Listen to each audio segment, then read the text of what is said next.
سورہ نور، سورہ نور میں اہم جو چیز ہے وہ ہے کہ حضرت ام المومنین حضرت سیدہ طیبہ حضرت عائشہ الصدیقہ عفیفہ آپ نبی پاک صلی اللہ علیہ وسلم کے ساتھ ایک سفر میں شامل اور شریک تھیں۔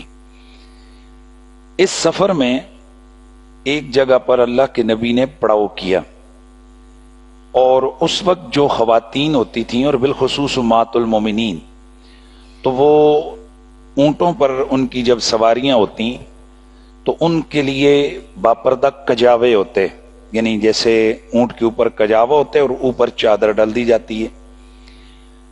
تو سیدہ فرماتی ہیں کہ جب قافلہ قیام پذیر ہوا تو اس قافلے کے قیام پذیر ہونے کے بعد فرماتی ہیں کہ مجھے قضاء حاجت کی ضرورت پڑی تو میں الگ سے نکل گئی۔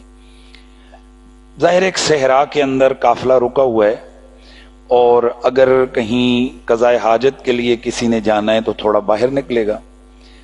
سیدہ فرماتی ہیں کہ میں واپس آئی تو اتنے دوران قافلے نے کوچ کر لیا، اور وہ جو کجاوا ہوتا تھا تو اس کجاوے کو اٹھا کر اونٹ پہ رکھا جاتا تھا۔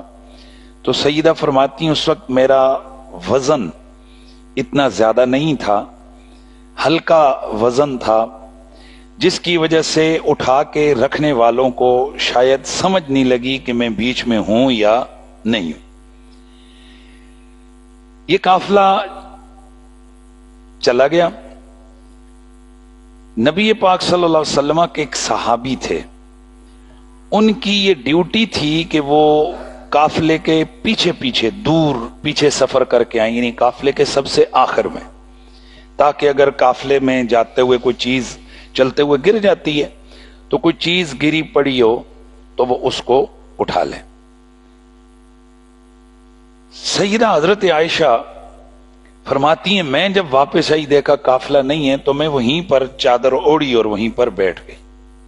اتنے میں جو پیچھے صحابی رسول تشریف لا رہے تھے، انہوں نے جب حضرت عائشہ صدیقہ کو دیکھا کہ وہ بیٹھی ہیں تو انہوں نے پڑھا انا للہ و انا الیہ راجعون۔ انہوں نے سمجھا شاید کوئی گرا ہے، تو سیدہ پاک نے فرمایا کہ میں عائشہ ہوں، اور اس طرح سے میں بچھڑ گئی ہوں قافلے سے۔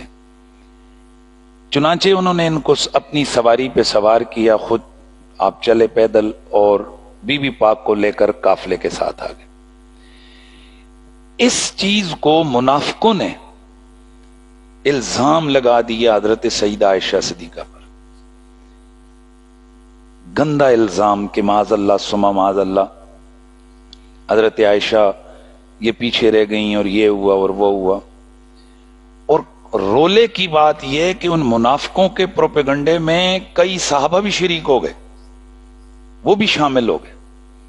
یہاں سے آپ بات سمجھیے، بہت ساری دفعہ ایسے خطرناک پروپیگنڈے ہوتے ہیں کہ بڑے بڑے لوگ اس کی شکار ہو جاتے ہیں، اور آپ حیران ہوں گے۔ میں ویسے نہیں نام لینا چاہیے تھا، لیکن نام لے لیتا ہوں تاکہ آپ کو پتہ چلے کتنے بڑے صحابہ اس کا شکار ہو گئے۔ حضرت حسان بن ثابت اور دیگر صحابہ وہ اس پروپیگنڈے کا شکار ہو گئے، انہوں نے بھی کہہ دیا۔ تو چونکہ اصل اس کا محرک کون تھا؟ منافق۔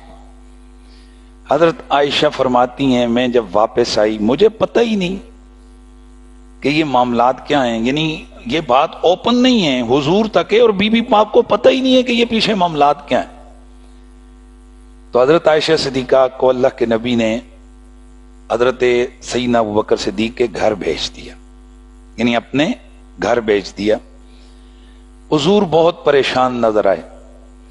حضرت مولا مرتضیٰ آپ تشریف لائے تو آپ نے پوچھا یا رسول اللہ، اگر آپ کی طبیعت عائشہ صدیقہ سلام اللہ علیہ کے حوالے سے کلیئر ہے، یعنی آپ سمجھتے ہیں کہ ایسا نہیں ہے، تو پھر جو مرضی کو کہتا رہے، اور اگر نہیں تو حضور آپ کی ایسی ہزاروں بیویاں صحیح، کیا ضرورت ہے، پھر چھوڑ دیں ان کو۔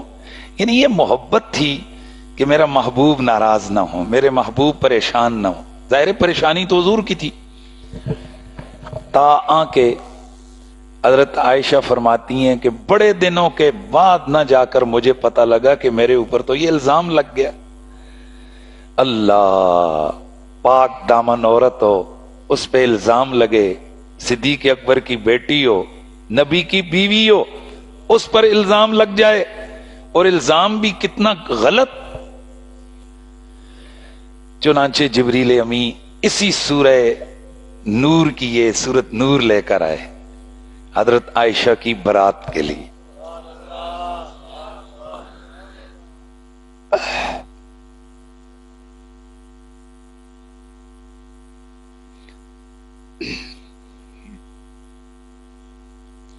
حضرت ام المومنین سید عائشہ کو جب پتا چلا کہ میری برات آ گئی تو آپ کی والدہ نے کہا کہ حضور کا شکریہ ادا کر. اللہ، اب بخاری شریف کی حدیث سے آپ حیران ہو جائیں گے. حضرت بی بی پاک اس قدر اللہ تعالیٰ کی اس وارفتگی میں خوشی کی کیفیت میں آئیں کہ آپ نے فرمایا میں حضور کا شکریہ کیوں ادا کروں، میں اللہ کا کروں گی، میں اللہ کا شکریہ ادا کروں گی. آپ سب کی توجہ ہے؟ یہ کوئی چھوٹی سی بات کی حضرت عائشہ صدیقہ نے کہ میں حضور کا شکریہ کیوں ادا کروں؟ لگائیں ذرا فتویٰ. یہ فتویٰ نہیں لگے گا، اس لیے کہ حضرت عائشہ نے یہ جملے اللہ کے عشق اور وارفتگی میں کہے تھے، اور جب بندہ محبت کی یا وارفتگی کی یا خوشی کی انتہائی کیفیت میں ہو اس وقت اس کی زبان سے نکلے ہوئے جملوں پر پکڑ نہیں ہوتی. یہی وجہ ہے کہ جب رسول اللہ کو پتا چلا کہ عائشہ نے یہ کہا ہے تو حضور مسکرانے لگ گئے. حضور نے یہ نہیں فرمایا کہ عائشہ تو، اور پھر حضور کو تو چھوڑیے، سب سے بڑا تو حضور کی سائیڈ لینے والا اللہ ہے نا، تو اللہ تعالیٰ کی وہی آنی چاہیے تھی کہ عائشہ یہ کیا ہوا، تو میرے نبی کا شکریہ بھی ادا نہیں کر رہی ہے. پر نہیں، اسی کو کہتے ہیں شتا. کیا کہتے ہیں؟ شتا. تو یہ بھی ایک چیز ہمیں نظر آتی ہے. بہرحال حضرت بی بی پاک سلام اللہ علیہ آپ کی برات نازل ہو گئی، تو اس لیے یہ سورت کیا ہے؟ سورہ نور. اب یہ ایک بڑا جرنل کویسچن آپ لوگوں کو پریشان کر رہا ہوگا کہ ہمارا تو یہ نظریہ جی کہ رسول اللہ کو پتا ہوتا ہے، تو حضور کو پتا تھا تو پریشان کیوں؟ اور اگر پتا نہیں تھا تو پھر یہ آپ کا عقیدہ ٹھیک نہیں ہے کہ نبی غیب جانتا ہے. کویسچن سمجھ آیا؟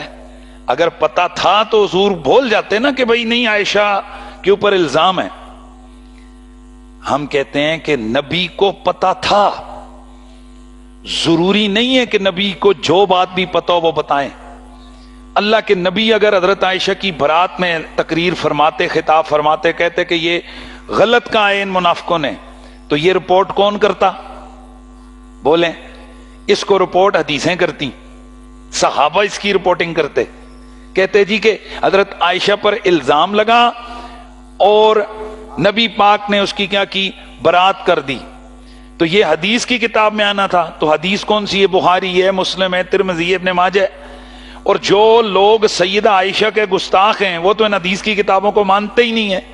تو اب عائشہ صدیقہ کی برات حضور اگر فرما دیتے تو یہ قیامت تک کے لیے بی بی پاک کی وہ عفت، ان کی وہ طہارت، اس کے حوالے سے ایک سوال ہوتا کہ جی یہ تو سنیوں کی کتابوں نے لکھا ہے نا کہ وہ پاک تھیں، طیبہ تھیں، اس لیے اللہ کے رسول خاموش ہو گئے. ان کی خاموشی کی اس وجہ سے تھی کہ مالکہ جب میری بیوی کو ان خبیثوں نے نہیں چھوڑا کہ ان پر الزام لگایا، یہ باقی مومنوں کا کیا کریں گے؟ اس لیے عفت کا حکم آ گیا کہ اگر کوئی کسی کے اوپر اس طرح کا الزام لگائے، قرآن نے کہا 4 گواہ لے کے آئے. اگر 4 گواہ نہیں آئے مارو اس کو 80 کوڑے. ٹھیک ہے؟ تو پھر جس وقت یہ آیتیں اتری، اب قیامت تک چونکہ قرآن تو وہ بھی مانتے ہیں نا کہ جو حضرت عائشہ کے گستاخ اور منکر ہیں، لہذا قیامت تک کے لیے حضرت عائشہ کی طہارت کی بات آ گئی. ہماری ام المومنین امی جان سیدہ طیبہ طاہرہ عفیفہ طیبہ محبوب خدا حضرت سیدہ عائشہ صدیقہ عفیفہ طیبہ سلام اللہ علیہا کثیرن کثیرہ. تو ان کی برات میں یہ سورہ نور نازل ہو گئی. اللہ تعالیٰ ان کے درجے بلند فرمائے. اللہ قیامت والے دن ہم سب کو حضور کا قرب نصیب فرمائے.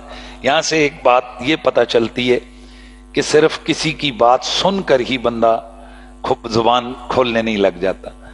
کیا پتہ بعض اوقات پروپیگنڈا بڑا سخت ہوتا ہے. لہذا جب رسول اللہ کی بیوی پر الزام لگنے سے نہیں بچا تو باقی کون لوگ. یہاں سے ہمارے لیے تربیت ہے کہ ہم ہر سنی سنائی بات کو اس پر یقین نہ کریں.